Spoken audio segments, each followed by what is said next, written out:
నిన్న అంటే మార్చి 28వ తేదీన 12:50 మయన్మార్లో వచ్చిన భూకంపం గురించి మీ అందరికీ తెలుసు కదా. సుమారుగా 7.7 తీవ్రతతో ఈ భూకంపం అయితే వచ్చింది. దీనివల్ల మయన్మార్లోనే కాకుండా అక్కడి నుంచి కొన్ని వందల కిలోమీటర్లు ఉన్న బ్యాంకాక్లో కూడా ఇంపాక్ట్ అయితే కనిపించింది. బ్యాంకాక్లో ఉన్న ఒక కన్స్ట్రక్షన్ బిల్డింగ్ కూడా మొత్తం కూలిపోయింది. సుమారుగా 10 మంది చనిపోయారు. అలాగే చాలామంది ఇప్పటికీ ఆ శిథిలాల కింద ఇరుక్కుపోయారని చెప్పి కూడా న్యూస్ అయితే తెలుస్తుంది. ఇంకా చాలా వరకు రోడ్లు కానీ అలాగే పెద్ద పెద్ద బిల్డింగ్లు కూడా చాలా ఎఫెక్ట్ అయ్యాయని కూడా తెలుస్తుంది. మనం కొన్ని వీడియోలు కూడా చూసే ఉంటాం. ఒక పెద్ద బిల్డింగ్ పైన ఉన్న స్విమ్మింగ్ పూల్ నుంచి వాటర్ అంతా కింద పడ్డం, అంటే ఒక వాటర్ ఫాల్స్ లాగా కింద పడ్డం కూడా చూసాం. అలానే 7.7 తీవ్రత వచ్చిన భూకంపం తర్వాత కేవలం 12 నిమిషాల్లోనే మరో పెద్ద భూకంపం కూడా వచ్చింది. అది కూడా సుమారుగా 6.7 తీవ్రత అయితే వచ్చింది. సో దీనివల్ల అటు మయన్మార్లోనే కాకుండా ఇటు బ్యాంకాక్లో కూడా చాలా ఎఫెక్ట్ అయ్యాయి అనమాట. ప్రజలు కూడా చాలామంది భయపడుతూ రోడ్లపైకి రావడం కానీ, కొన్ని రోడ్లు కూడా నాశనం అవ్వడం కానీ, ఇంకా దీనివల్ల ఏంటంటే అక్కడున్న ప్రభుత్వం రెడ్ జోన్గా ప్రకటించేసి మెట్రో కానీ ఎయిర్లైన్స్ కానీ మొత్తం అన్నీ క్యాన్సిల్ చేసేసాయి అనమాట. సో ఇప్పుడు చాలా దూరంలో ఉన్న బ్యాంకాక్లోనే ఇలా కనిపిస్తే ఇంకా మయన్మార్లో ఎలా ఉంటుంది పరిస్థితి ఒకసారి అర్థం చేసుకోండి. సో చాలా ఘోరంగా ఉంది. మయన్మార్ అనేది అక్కడ ప్రభుత్వం అయితే లేదు, వాళ్ళు సైనిక ప్రభుత్వం మాత్రమే నడుస్తుంది. మయన్మార్లో ఏం జరుగుతుందో పెద్దగా బయటికి తెలియదు. చాలా వరకు వాళ్ళు ఏంటంటే ఈ మీడియాతో ఇంటరాక్ట్ అవ్వడం కానీ, లేదంటే సోషల్ మీడియాతో ఇంటరాక్ట్ అవ్వడం కానీ, అక్కడ నెట్వర్క్స్ కూడా చాలా తక్కువగానే ఉంటాయి. సో పెద్దగా ఏంటంటే వాళ్ళ విషయాలు బయటికి షేర్ చేసుకోరు. ఇప్పుడు కూడా ఏంటంటే మనకు తెలిసింది కొంతవరకే, కానీ తెలియాల్సింది చాలా ఉంది. మయన్మార్లో మాత్రం చాలా వరకు డ్యామేజ్ అయిందనే విషయం అయితే బయట తెలుస్తుంది, కానీ సో ఎంతవరకు డ్యామేజ్ అయిందనేది మాత్రం ఎవరికి తెలియదు. వాళ్ళు అంతర్జాతీయ హెల్ప్ అడిగారంటే మనం అర్థం చేసుకోవచ్చు. అక్కడ చాలా సీరియస్ సిచ్యువేషన్ అయితే నడుస్తుంది.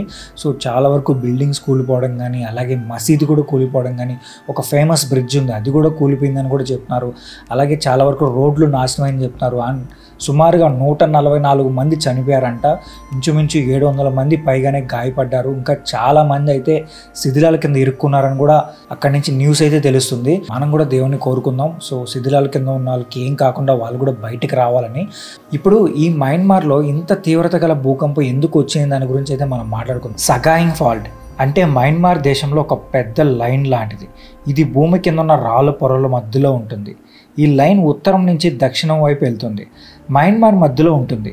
ఈ లైన్ వెంబడే భూమి కదలడానికి ఎక్కువ అవకాశం. భూమి కింద ఇండియన్ ప్లేట్, యూరేషియన్ ప్లేట్స్ అనే 2 పెద్ద రాళ్ళు పలకలు ఉన్నాయి. ఇవి భూమి ఉపరితలంలో ఉన్న పెద్ద భాగాలు లాంటివి. ఇవి 2 ప్లేట్స్ సగాయింగ్ ఫాల్ట్ దగ్గర కలుస్తాయి.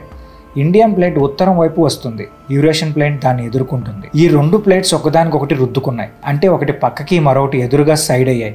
ఈ రుద్దునే స్ట్రిక్ స్లిప్ ఫాల్టింగ్ అంటారు. ఈ కదలిక వల్ల భూమి ఒక్కసారిగా వణుకుతుంది, అదే భూకంపం. సగాయింగ్ ఫాల్ట్ ఉన్న ప్రాంతం భూకంపాలకి ఎక్కువ అవకాశం ఉన్న జోన్. ఎందుకంటే ఇక్కడ ప్లేట్స్ ఎప్పుడు కదులుతూ ఉంటాయి, ఒత్తిడి పెంచుతూ ఉంటాయి. ఈ ఒత్తిడి ఒక్కసారిగా విడుదలైతే భూమి కదులుతుంది. గతంలో కూడా ఇక్కడ చిన్న భూకంపాలు వచ్చాయి, కానీ ఈసారి చాలా పెద్దగా వచ్చింది. మీకు సింపుల్గా చెప్పాలంటే భూమి కింద 2 పెద్ద రాళ్ళ పలకలు ఉన్నాయి. ఇవి మయన్మార్లోని సగాయింగ్ ఫాల్ట్ దగ్గర ఒకదానికొకటి రుద్దుకున్నాయి. ఈ రుద్దుడు వల్ల భూమి షేక్ అయిపోయింది. ఇది భూకంపాలు ఎక్కువగా వచ్చే ఏరియా కాబట్టి ఇలాంటివి జరగడం కొత్త ఏమి కాదు, కానీ ఈసారి తీవ్రత ఎక్కువైంది. ఈ భూకంపం వల్ల అటు మయన్మార్లోనూ ఇటు బ్యాంకాక్లోనూ చాలా వరకు డ్యామేజ్ అయిందని తెలుస్తుంది. చాలా వరకు ప్రజలైతే భయపడుతున్నారు. వాళ్ళ ఇళ్ళలోంచి బయటికి వచ్చేసారు. ఇళ్ళల్లోకి వెళ్ళాలన్నా కూడా ఇప్పటికీ భయపడుతున్నారు. ఎందుకంటే మరోసారి మళ్ళీ ఏమన్నా ఇంత తీవ్రతతో భూకంపం వస్తే ఏమన్నా జరుగుతుందేమో అని చెప్పి భయపడుతున్నారు. అలానే చాలామంది ఇప్పటికీ శిథిలాల మధ్యలో ఇరుక్కుపోయినారు. వాళ్ళ కోసం అయితే సహాయ చర్యలు అయితే జరుగుతున్నాయి. మనం కూడా వాళ్ళకేం కాకుండా బయటికి రావాలని చెప్పి దేవుణ్ణి అయితే కోరుకుందాం.